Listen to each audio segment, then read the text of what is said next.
Hello everyone. আপোনালোক সকলোকে মই মোৰ YouTube চেনেল Magical Study লৈ স্বাগতম জনাইছো। আজি মই SS final year of political সায়েন্সৰ প্ৰজেক্ট এটি ৰেডি কৰি আনিছো। মৰমৰ ছাত্ৰ-ছাত্ৰী সকল, আসাম হায়াৰ সেকেন্ডাৰী এডুকেশন কাউন্সিলৰ ফালৰ পৰা তোমালোকৰ যি কম্পালসৰি 20 মাৰ্কছৰ প্ৰজেক্ট দিছে তাক লিখোতে প্ৰথমতে আমি এটা কভাৰ পেজ দিব লাগে।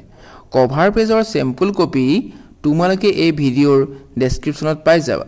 যিটো আসাম হায়াৰ সেকেন্ডাৰী এডুকেশন কাউন্সিলৰ গাইডলাইনছ মতে বনোৱা হৈছে। কভাৰ পেজৰ পাছত আসাম হায়াৰ সেকেন্ডাৰী এডুকেশন কাউন্সিলৰ পৰা দিয়া তিনিখন এনেক্সাৰ বা ফৰমেট আছে। সেই কিখন হৈছে ফাৰ্ষ্টত আমি দিব লাগিব সাৰ্টিফিকেট অফ গাইড, তাৰ পাছত certificate of head of institution অৰ্থাৎ তোমালোকৰ প্ৰিন্সিপাল বা হেড ছাৰৰ ফালৰ পৰা যিটো সাৰ্টিফিকেট দিব, আৰু তৃতীয়তে দিব লাগিব ডিক্লেৰেশ্যন অফ দা ষ্টুডেন্ট। এইখন ফৰমেটত ছাত্ৰ-ছাত্ৰীয়ে মানে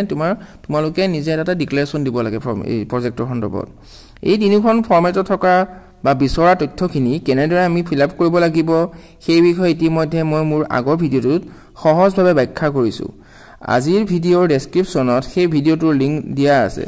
তাৰ পৰা তোমালোকে চাই ল'ব পাৰিবা। এই তিনিখন ফৰমেট দিয়াৰ পাছত দিব লাগিব সূচীপত্ৰ অৰ্থাৎ ইনডেক্স। সূচীপত্ৰত তোমালোকে লিখিব বিচৰা প্ৰজেক্টৰ টপিকটোৰ ওপৰত ভিত্তি কৰি আমি প্ৰস্তুত কৰিব লাগে। মই ইয়াত আজি ডিসকাস কৰিবলগীয়া আমাৰ বিষয় ভাৰতৰ বৈদেশিক নীতি সূচীপত্ৰখন স্যাম্পল হিচাপে দিছো। তোমালোকে এটা স্ক্ৰিনশ্বট মাৰি ল'বা। ইয়াৰ পাছত মূল প্ৰজেক্টৰ বিষয়খিনি লিখিব আমি সূচীপত্ৰৰ মতে লিখিব লাগিব। মই আজি HS সেকেন্ড ইয়াৰ পলিটিকেল সায়েন্সৰ ইম্পৰ্টেন্ট প্ৰজেক্ট ভাৰতৰ বৈদেশিক নীতি আলোচনা কৰিছো। লিখি ল'বা। আৰম্ভণি। বিশ্বৰ এক সংকটপূৰ্ণ পৰিস্থিতিৰ সময়ত ভাৰত স্বাধীন হৈছিল। বিশ্বই এখন ধ্বংসাত্মক যুদ্ধ পৰিলক্ষিত কৰিছিল আৰু পুনৰ নিৰ্মাণৰ কাৰণে চেষ্টা চলাইছিল, যদিও এটা আন্তৰ্জাতিক সংগঠনৰ চেষ্টা অব্যাহত আছিল। 1960 দশকত জৱাহৰলাল নেহৰুৱে বৈদেশিক নীতিৰ ওপৰত গুৰুত্ব প্ৰদান কৰিছিল। বৈদেশিক নীতিৰ মূল লক্ষ্য আছিল বহু কষ্টৰ ফলত লাভ কৰা ভাৰতৰ সাৰ্বভৌমত্ব সংৰক্ষণ কৰা। নেহৰুৱে গোষ্ঠীনিৰপেক্ষ নীতিৰ জৰিয়তে এই লক্ষ্য সফল কৰিব বিচাৰিছিল। ভাৰতৰ বৈদেশিক নীতিৰ মূল নীতি বা আধাৰ হ'ল গোষ্ঠীনিৰপেক্ষতা, যাৰ ভিত্তিত ভাৰতে বিশ্বৰ আন ৰাষ্ট্ৰসমূহৰ সৈতে সদায় শান্তিপূৰ্ণভাৱে বন্ধুত্বপূৰ্ণ, সুস্থ আৰু আন্তৰিক সম্পৰ্ক বজাই ৰাখিবলৈ চেষ্টা কৰি আহিছে, যি সম্পূৰ্ণ যুক্তিযুক্ত। ভাৰতৰ বৈদেশিক নীতিৰ এক অন্যতম নীতি হ'ল বিশ্ব শান্তি প্ৰতিষ্ঠাৰ ক্ষেত্ৰত উদগনি জনোৱা, যি সদায় প্ৰশংসনীয়। 2 নম্বৰ পইণ্টটো হৈছে ভাৰতৰ বৈদেশিক নীতি। বৰ্তমান যুগত কোনো এজন ব্যক্তিয়ে আত্মনিৰ্ভৰশীল নহয়। ব্যক্তিৰ জীৱনৰ বিভিন্ন চাহিদা পূৰণৰ কাৰণে এজনে আন এজনৰ সহায় লোৱাৰ দৰকাৰ হয়। ব্যক্তিৰ ক্ষেত্ৰত যি নীতি প্ৰযোজ্য, ৰাষ্ট্ৰৰ ক্ষেত্ৰতো সেই একেই নীতি প্ৰযোজ্য। বিজ্ঞান আৰু প্ৰযুক্তিবিদ্যাৰ উন্নতিৰ ফলত মানুহৰ নতুন নতুন অভাৱৰ সৃষ্টি হৈ আহিছে। দেশৰ ভিতৰত উৎপাদিত সামগ্ৰীৰ জৰিয়তে এই অভাৱ পূৰণ কৰা সম্ভৱ নোহোৱা কাৰণে আন দেশৰ পৰা সামগ্ৰী আমদানি কৰিবলগীয়া হৈছে, অৰ্থাৎ দেশসমূহৰ মাজত আন্তঃৰাষ্ট্ৰীয় নিৰ্ভৰশীলতা ক্ৰমান্বয়ে বৃদ্ধি পাই আহিছে। এই উদ্দেশ্যে পৃথিৱীৰ স্বাধীন আৰু সাৰ্বভৌম ৰাষ্ট্ৰসমূহে বিভিন্ন দেশৰ লগত আন্তঃৰাষ্ট্ৰীয় সম্পৰ্ক স্থাপন কৰিবলগীয়া হৈছে। নিজৰ দেশৰ স্বাৰ্থ ৰক্ষাৰ কাৰণে দেশসমূহে আন দেশৰ লগত সম্পৰ্ক স্থাপন কৰিব লগা হয়। যি নীতি অনুসৰি এখন দেশে আন এখন দেশৰ লগত সম্পৰ্ক স্থাপন কৰে, সেই নীতিকেই বৈদেশিক নীতি বুলি কোৱা হয়। বিভিন্ন দেশৰ বৈদেশিক নীতিৰ মাধ্যমতে আন্তঃৰাষ্ট্ৰীয় সম্পৰ্কৰ সৃষ্টি হয়। 3 নম্বৰ পইণ্টটো হৈছে ভাৰতৰ বৈদেশিক নীতিৰ ভেটি। ভাৰতৰ বৈদেশিক নীতিক আদৰ্শ আৰু বাস্তৱৰ এক সুন্দৰ সংমিশ্ৰণ বুলিব পাৰি। স্বাধীন ভাৰতৰ প্ৰথম প্ৰধানমন্ত্ৰী আছিল পণ্ডিত জৱাহৰলাল নেহৰু। তেওঁৰ শাসনকালতে ভাৰতৰ বৈদেশিক নীতিৰ ভেটি স্থাপন কৰা হৈছিল আৰু তেওঁকেই ভাৰতৰ বৈদেশিক নীতিৰ পৃষ্ঠপোষক আখ্যা দিয়া হয়। পঞ্চশীল আৰু গোষ্ঠী নিৰপেক্ষতাবাদকে ভাৰতৰ বৈদেশিক নীতিৰ ভেটি হিচাপে বিবেচনা কৰা হয়। পঞ্চশীল। তিব্বত সম্পৰ্কত ভাৰত আৰু চীনৰ মাজত 1954 চনত স্বাক্ষৰিত হোৱা চুক্তিৰ সময়ত এই পঞ্চশীল তথা 5টা নীতি ৰচনা কৰা হৈছিল। এই 5টা নীতি আছিল ক্ৰমান্বয়ে 1 নম্বৰ চাপপইণ্টবোৰ প্ৰত্যেক দেশৰ ভৌগোলিক অখণ্ডতা ৰক্ষা কৰা আৰু সাৰ্বভৌমত্বৰ প্ৰতি পাৰস্পৰিক শ্ৰদ্ধা প্ৰদৰ্শন কৰা। 2 নম্বৰ আন দেশক আক্ৰমণৰ পৰা বিৰত থকা 3 নম্বৰ আন ৰাষ্ট্ৰৰ আভ্যন্তৰীণ বিষয়ত হস্তক্ষেপ কৰাৰ পৰা বিৰত থকা 4 নম্বৰ সকলো দেশকে সমভাৱে বিবেচনা কৰা আৰু পাৰস্পৰিক সাহায্য দিয়া 5 নম্বৰ শান্তিপূৰ্ণ সহাৱস্থানৰ প্ৰতি সমৰ্থন জনোৱা গোষ্ঠী নিৰপেক্ষতাবাদ কোনো শক্তি গোষ্ঠীত যোগদান নকৰাকৈ দুয়োটা শক্তি গোষ্ঠীৰ মাজত সদ্ভাৱ ৰাখি দেশৰ স্বাৰ্থ পূৰণ কৰাৰ উদ্দেশ্যে গ্ৰহণ কৰা বৈদেশিক নীতিয়ে হৈছে গোষ্ঠী নিৰপেক্ষতাবাদ নীতি গোষ্ঠী নিৰপেক্ষতাবাদে নিৰপেক্ষতা বা নিষ্ক্ৰিয়তাক নুবুজায় ই এটা সক্ৰিয় বা গঠনমূলক নীতি 4 নম্বৰ মূল পইণ্টটো হৈছে ভাৰতৰ বৈদেশিক নীতি নিৰ্ধাৰণৰ কাৰক এটা জাতিৰ বৈদেশিক নীতিক বহুবিলাক কাৰকে নিৰ্ধাৰণ কৰে দেশৰ জাতীয় স্বাৰ্থৰ লগত সংগতি ৰাখি ভাৰতে নিজৰ বৈদেশিক নীতি ৰচনা কৰিছে তলত দিয়া বিভিন্ন কাৰকে বৈদেশিক নীতি ৰচনাত বৰঙণি যোগাইছে 7.1ত দিছে ভৌগোলিক পৰিস্থিতি ৰাষ্ট্ৰৰ ভৌগোলিক অখণ্ডতা ৰক্ষা কৰা হৈছে বৈদেশিক নীতিৰ মূল লক্ষ্য ভাৰতে ইয়াৰ চাৰিওফালে বিয়পি থকা ৰাষ্ট্ৰ যেনে পাকিস্তান চীন ম্যানমাৰ বাংলাদেশ আদিৰ লগত সুসম্পৰ্ক ৰক্ষা কৰাৰ উদ্দেশ্যে গোষ্ঠী নিৰপেক্ষক বৈদেশিক নীতি হিচাপে গ্ৰহণ কৰিছে 7.2 ঐতিহাসিক পটভূমি ভাৰত প্ৰায় 200 বছৰ ব্ৰিটিছৰ অধীনত আছিল গতিকে অন্য জাতিতকৈ ব্ৰিটিছবিলাকৰ লগত ভাৰতৰ সম্পৰ্ক বৰ বেছি দ্বিতীয় বিশ্বযুদ্ধ অথবা পৰিৱৰ্তিত পৰিস্থিতিত ব্ৰিটিছে ভাৰতৰ স্বাধীনতা প্ৰদান কৰিছে বৰ্তমান দুখন দেশৰ মাজৰ সম্পৰ্ক সৌহাৰ্দ্যপূৰ্ণ এই ঐতিহাসিক পটভূমিৰ ওপৰত ভিত্তি কৰি ভাৰতে উপনিৱেশিকতাবাদৰ বিৰোধিতা কৰি বৈদেশিক নীতি ৰচনা কৰিছে 7.3 ৰাষ্ট্ৰৰ অৰ্থনৈতিক স্বাৰ্থৰ সুৰক্ষা ভাৰতৰ অৰ্থনৈতিক উন্নতিৰ কাৰণে বৈদেশিক সাহায্যৰ দৰকাৰ আছিল কোনো শক্তি গোষ্ঠীৰ লগত যোগদান নকৰি দুই পক্ষৰ লগত বন্ধুত্বপূৰ্ণ সম্পৰ্ক ৰক্ষা কৰি দুই শক্তি গোষ্ঠীৰ পৰা অৰ্থনৈতিক সাহায্য লাভ কৰা সম্ভৱ হ'ব পাৰে বুলি চৰকাৰে বিবেচনা কৰিছিল সেয়েহে বৈদেশিক বিষয়ত ভাৰতে এই নীতি গ্ৰহণ কৰিছিল 7.4 জাতীয় স্বাৰ্থৰ ৰক্ষা ৰাষ্ট্ৰ এখনৰ জাতীয় স্বাৰ্থৰ উন্নয়নৰ কাৰণেও বৈদেশিক নীতি ৰচনা কৰা হয় প্ৰত্যেক ৰাষ্ট্ৰৰে আত্মসংস্থাপন সুৰক্ষা সুশান্তি আৰু প্ৰগতিৰ ওপৰত ভিত্তি কৰি ভাৰতৰ বৈদেশিক নীতি ৰচনা কৰা হৈছে 7.5 আদৰ্শৰ প্ৰভাৱ এখন দেশৰ আদৰ্শয়ো সেইখন দেশৰ ভৌগোলিক নীতি প্ৰণয়নত প্ৰভাৱ বিস্তাৰ কৰে জাতীয় আন্দোলনৰ সময়ত ভাৰতে আন্তৰ্জাতিক ক্ষেত্ৰত কিছুমান উচ্চ আদৰ্শ দাঙি ধৰিছিল 7.6 জাতীয় আন্দোলন ভাৰতৰ জাতীয় আন্দোলনে দেশৰ বৈদেশিক নীতি ৰচনাত প্ৰয়োজনীয় বৰঙণি যোগাইছে ভাৰতৰ স্বাধীনতা আন্দোলন কোনো বিদেশী শক্তিৰ দ্বাৰা প্ৰভাৱিত হোৱা নাছিল গোষ্ঠী নিৰপেক্ষ ৰাষ্ট্ৰ হৈও ভাৰতে বিশ্ব ৰাজনীতিত এক গুৰুত্বপূৰ্ণ স্থান অধিকাৰ কৰি আছে 7.7 ব্যক্তিগত কাৰণ ভাৰতৰ বৈদেশিক নীতি ইয়াৰ মহান নেতাসকলৰ বুদ্ধিমত্তাৰ দ্বাৰাও প্ৰভাৱিত হৈছিল পণ্ডিত জৱাহৰলাল নেহৰুৰ ব্যক্তিগত প্ৰভাৱ ভাৰতৰ বৈদেশিক নীতি ৰচনাত যথেষ্ট প্ৰভাৱ বিস্তাৰ কৰিছে তেওঁৰ বাহিৰেও ডাক্তৰ ৰাধাকৃষ্ণন কৃষ্ণ মেনন পালিকাৰ আদিৰ প্ৰভাৱেও ভাৰতৰ বৈদেশিক নীতিৰ ওপৰত প্ৰভাৱ বিস্তাৰ কৰিছিল 7.8 বিশ্ব শান্তি ভাৰতৰ বৈদেশিক নীতিৰ আন এটা মৌলিক কাৰক হ'ল বিশ্ব শান্তি প্ৰতিষ্ঠা কৰা ভাৰতে বৈদেশিক নীতি প্ৰণয়নৰ ক্ষেত্ৰত বিশ্ব শান্তিৰ ওপৰত অধিক গুৰুত্ব প্ৰদান কৰিছে 7.9 গোষ্ঠী নিৰপেক্ষ নীতি গোষ্ঠী নিৰপেক্ষ নীতিয়ে ভাৰতৰ বৈদেশিক নীতি প্ৰণয়নত বাৰুকৈ প্ৰভাৱ বিস্তাৰ কৰিছে ভাৰত নিজে এখন গোষ্ঠী নিৰপেক্ষ ৰাষ্ট্ৰ আৰু সেয়েহে ইয়াৰ বৈদেশিক নীতি গোষ্ঠী নিৰপেক্ষতাৰ ওপৰত প্ৰতিষ্ঠিত 5 নম্বৰ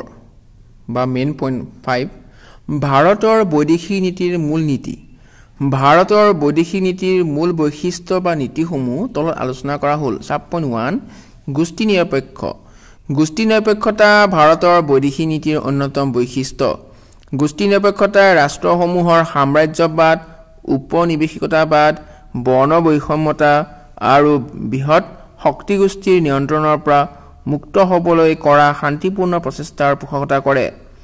ভাৰতে স্বাধীনতা লাভ কৰাৰ সময়ত বিশ্বৰ দুই শক্তি গোষ্ঠী আছিল আমেৰিকা আৰু ৰাছিয়া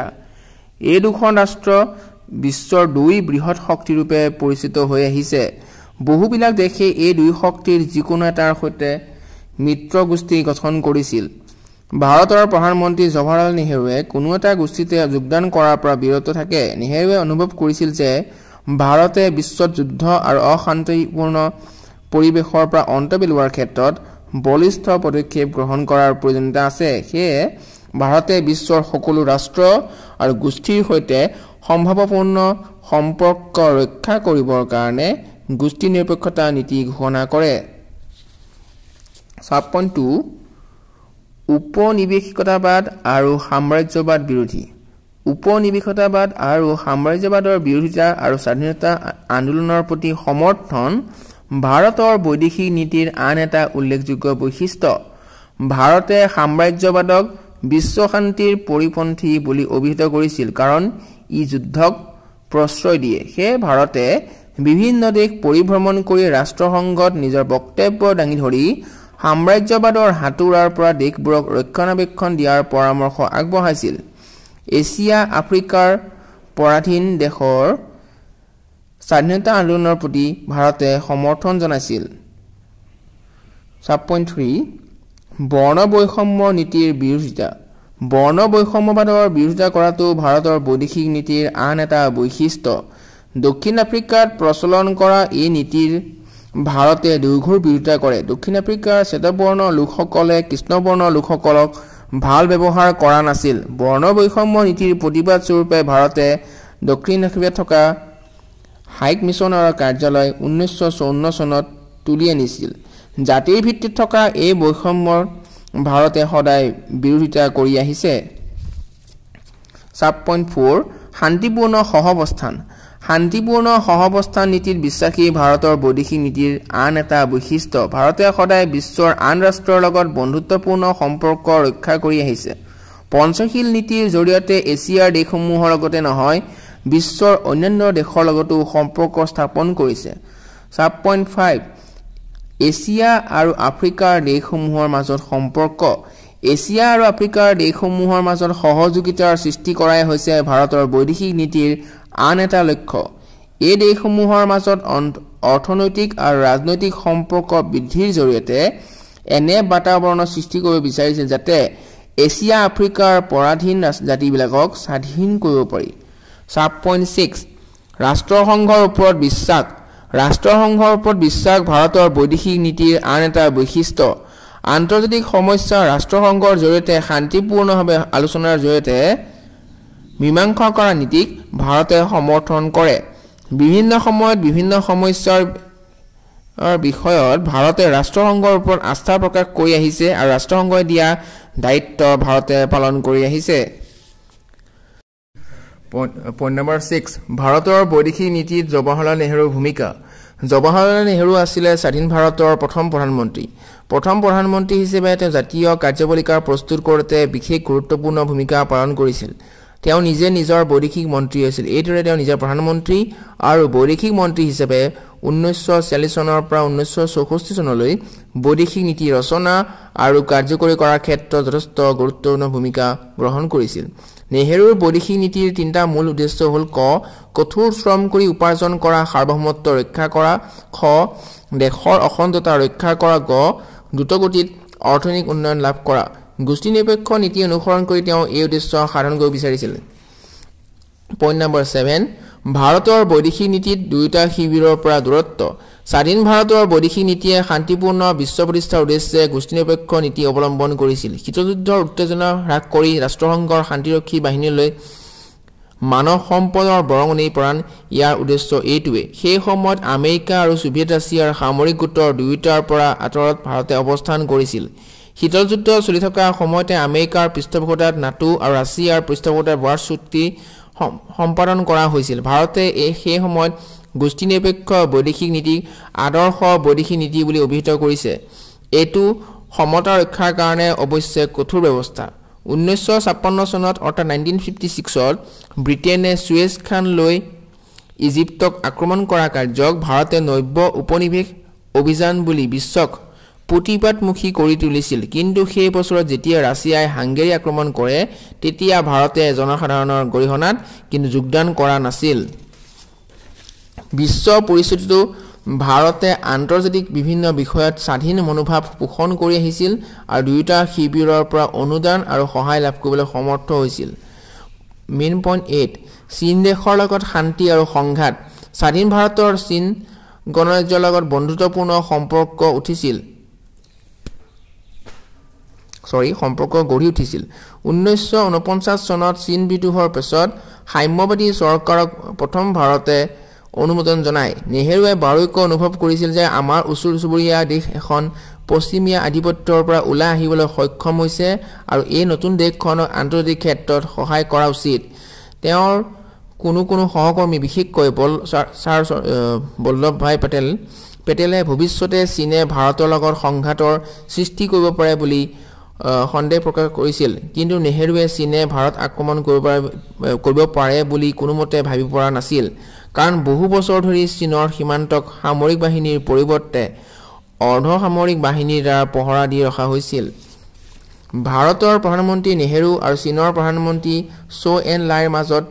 1954 চনৰ 24 এপ্ৰিল তাৰিখে পঞ্চশীল অৰ্থাৎ সহ অৱস্থানৰ 5টা নীতিৰ যুটীয়া ঘোষণাই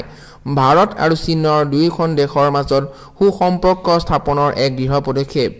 ভাৰত আৰু চীনৰ নেতাসকলে দুয়োখন দেশত বিপুল সমাদৰ লাভ কৰিছিল 7.9 পাকিস্তানৰ লগত যুদ্ধ আৰু শান্তি 1947 চনৰ আগষ্ট মাহৰ 15 তাৰিখে ভাৰতে স্বাধীনতা লাভ কৰে কিন্তু সেই একে সময়তে ভাৰত দ্বিখণ্ডিত হৈ পাকিস্তানৰ জন্ম হয় পাকিস্তানৰ জন্মৰ পিছতেই কাশ্মীৰক লৈ দুয়োখন দেশৰ মাজত সংঘাত আৰম্ভ হয় আকৌ 1947 চনৰ শেষৰ পিনে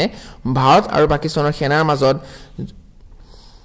ছায়া যুদ্ধ আৰম্ভ হয় কিন্তু ই পূৰ্ণ পৰ্যায়ৰ যুদ্ধলৈ ৰূপান্তৰিত হোৱা নাছিল এই বিষয়টো ৰাষ্ট্ৰসংঘলৈ উল্লেখ কৰা হয় পাকিস্তানে ভাৰতৰ আমেৰিকা আৰু চীনৰ লগত সম্পৰ্কক সংকটপূৰ্ণ কাৰক হিচাপে থিয় দিলে আনফালে চকু দিলে দেখা যায় যে কাশ্মীৰ সংঘাতে ভাৰত চৰকাৰ আৰু পাকিস্তানৰ চৰকাৰৰ মাজৰ সহযোগিতাত কোনো বাধাৰ সৃষ্টি কৰা নাছিল কাশ্মীৰ আৰু ভাৰত চৰকাৰে বিভাজনৰ সময়ত ঘটা বিভিন্ন সমস্যাৰ আশু সমাধানৰ কাৰণে একেলগে মিলি জুলি কাম কৰিছিল আকৌ 1960 চনত নেহেৰু আৰু জেনেৰেল আয়ুব খানৰ মাজত ভাৰত পাকিস্তান সিন্ধু পানী চুক্তি স্বাক্ষৰিত হৈছিল যেহেতু দুয়োখন দেশৰ মাজত চলি থকা বাদ বিবাদৰ মাজতে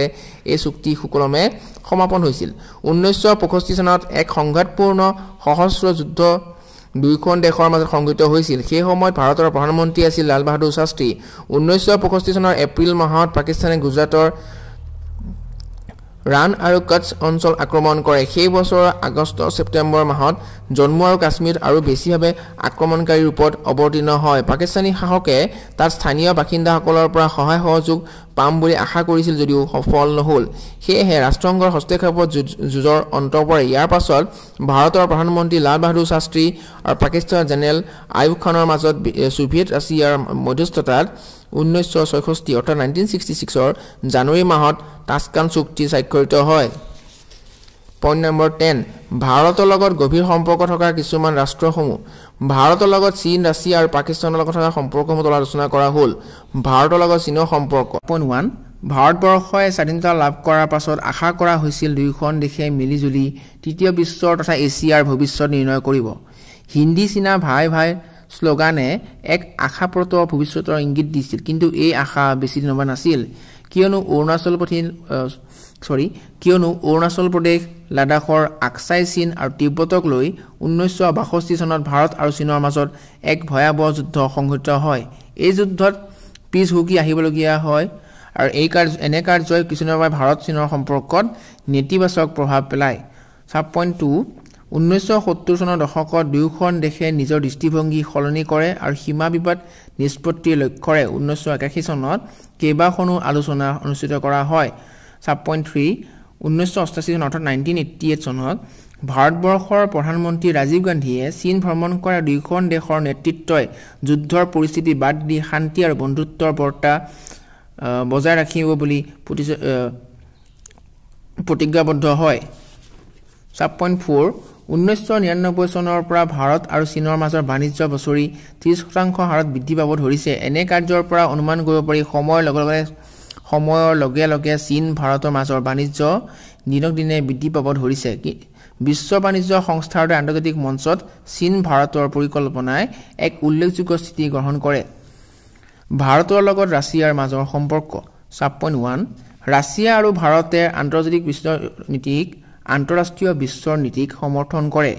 তেওঁলোকৰ বাবে এই নীতি হ'ল বিভিন্ন ৰাষ্ট্ৰৰ সহাৱস্থান সমূহীয়া সুৰক্ষা বৃহত্তৰ আঞ্চলিকতাবাদ আন্তঃৰাষ্ট্ৰীয় বিবাদ মীমাংসা আৰু বিশ্ব শান্তি 7.2 2002 চনত ষ্ট্ৰেটেজিক এগ্ৰিমেণ্টৰ আধাৰত প্ৰায় 2খন ৰাষ্ট্ৰৰ মাজত 60খনতকৈ অধিক চুক্তি স্বাক্ষৰিত হয় সামৰিক অৰ্থনৈতিক উদ্যোগিক শিক্ষা স্বাস্থ্য উন্নতিকৰণ আদি বিভিন্ন বিষয়সমূহ এই চুক্তিসমূহৰ অন্তৰ্গত 7.3 ৰাষ্ট্ৰসংঘক কাশ্মীৰ সমস্যাৰ ক্ষেত্ৰত ভাৰতৰ স্থিতিক সোভিয়েট ইউনিয়নে সমৰ্থন জনাইছিল আৰু জৱাহৰলাল নেহৰুৰ দিনতে ভাৰত ৰাছিয়াৰ মাজত 20 বছৰীয়া বন্ধুত্বৰ চুক্তি স্বাক্ষৰিত হৈছিল 7.4 অৰ্থনৈতিক ক্ষেত্ৰতো সোভিয়েট ইউনিয়নে ভাৰতবৰ্ষৰ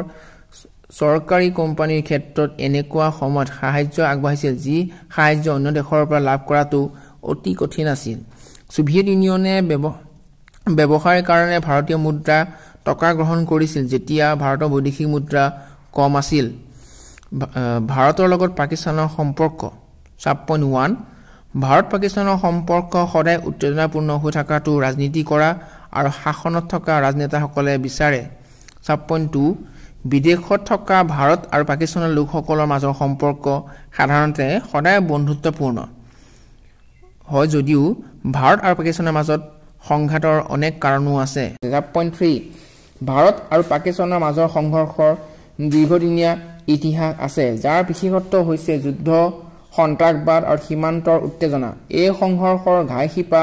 1947 চনৰ ব্ৰিটিছ ভাৰতৰ বিভাজনৰ পৰাই আৰম্ভ হোৱা দেখা যায় 7.4 স্বাধীনতা লাভ কৰাৰ সময়ত বৃহৎ ভাৰতবৰ্ষ দেশখন দুভাগত বিভক্ত কৰি দেশৰ মুছলমান সংখ্যাগৰিষ্ঠতা থকা অঞ্চলসমূহ পাকিস্তান হিচাপে পৃথক ৰাষ্ট্ৰ ঘোষণা কৰা হৈছিল মেইন পইণ্ট 11 সামৰণি ভাৰতৰ বৈদেশিক নীতিৰ স্থপতি হ'ল জৱাহৰলাল নেহৰুৱে কঠোৰ শ্ৰমৰ বিনিময়ত উপাৰ্জন কৰা সাৰ্বভৌমত্ব ৰক্ষা কৰাৰ ওপৰত অধিক গুৰুত্ব দিছিল জৱাহৰলাল নেহৰুৱে ভাৰতৰ সাৰ্বভৌমত্ব যাতে আন কোনো দেশৰ ওচৰত হেৰুৱাব লগা নহয় তাৰ বাবে তেওঁ অশেষ কষ্ট কৰি বৈদেশিক নীতিৰ ওপৰত তেওঁ গুৰুত্ব দিছে সেয়ে ক'ব পাৰি যে ভাৰতৰ বৈদেশিক নীতি সম্পৰ্কত জৱাহৰলাল নেহৰুৰ অৱদান বহুত গুৰুত্বপূৰ্ণ ভাৰতৰ বৈদেশিক দেশৰ লগত অৰ্থাৎ বিদেশী দেশৰ লগত বন্ধুত্বপূৰ্ণ সম্পৰ্ক থকাৰ বাবে ভাৰতে বৈদেশিক বা বিদেশী দেশৰ পৰা অনেক সহায় সহযোগিতা লাভ কৰিবলৈ সক্ষম হৈছে ছাত্ৰছাত্ৰীসকল ইয়াতে আমাৰ আজিৰ প্ৰজেক্টটো সম্পূৰ্ণ হৈছে এই প্ৰজেক্টটোৰ কেনেকুৱা পালা জনাবা